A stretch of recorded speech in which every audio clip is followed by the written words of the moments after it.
Bonjour et bienvenue sur autoplus.fr. Aujourd'hui, nous allons découvrir la troisième génération de la Dacia Sandero dans sa déclinaison baroudeuse Stepway. Elle représente 65% des ventes de Sandero.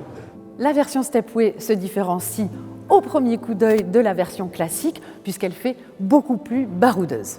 On le remarque d'emblée, ce capot est totalement différent puisqu'il est plus bombé, plus nervuré, il fait vraiment plus costaud. Le logo Stepway vient se positionner juste ici. Et puis pour bien affirmer son style de baroudeur, on retrouve ici un ski de protection teinté dans la masse. Ça sera très pratique pour les petits accros du quotidien. Et puis autre détail qui la différencie, c'est cet encadrement ici, cette protection autour des antibrouillards. Et ça accentue son côté aventurier.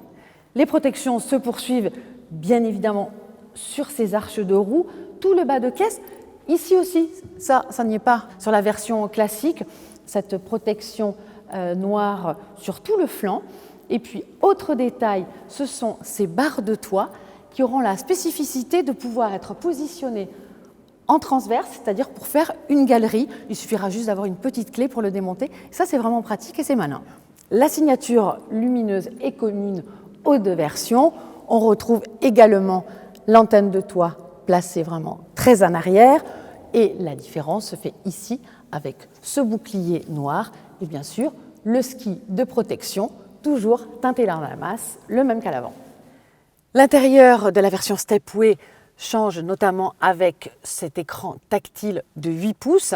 Jusqu'à présent, on pouvait avoir qu'un 7 pouces sur les Sandero. Elle est agrémentée d'un petit support pour son smartphone. Et puis, on découvre les petits liserés orange ici sur la planche de bord, que l'on retrouve aussi sur les sièges et bien sûr le siège avec le logo Stepway. Autre détail que l'on retrouve sur les deux versions, la Sandero classique mais aussi la Stepway, c'est le volant réglable en hauteur et en profondeur. L'espace arrière est suffisamment vaste pour accueillir 3 adultes. On constate qu'on a vraiment beaucoup de place pour les jambes, les pieds s'insèrent bien sous le siège avant. On retrouve des aumônières et puis ici, une petite prise allume-cigare.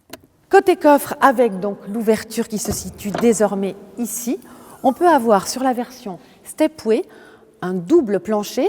Une fois qu'on rabat les dossiers de siège, ça nous fait vraiment un plancher plat. Et si on veut l'optimiser, on rabaisse juste cette planche. Le volume annoncé par Dacia est de 328 décimètres cubes. C'est juste 8 décimètres cubes de plus que la génération précédente.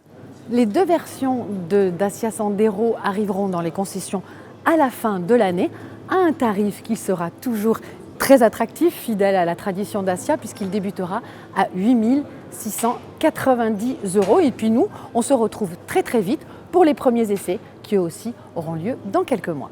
À très vite sur autoplus.fr.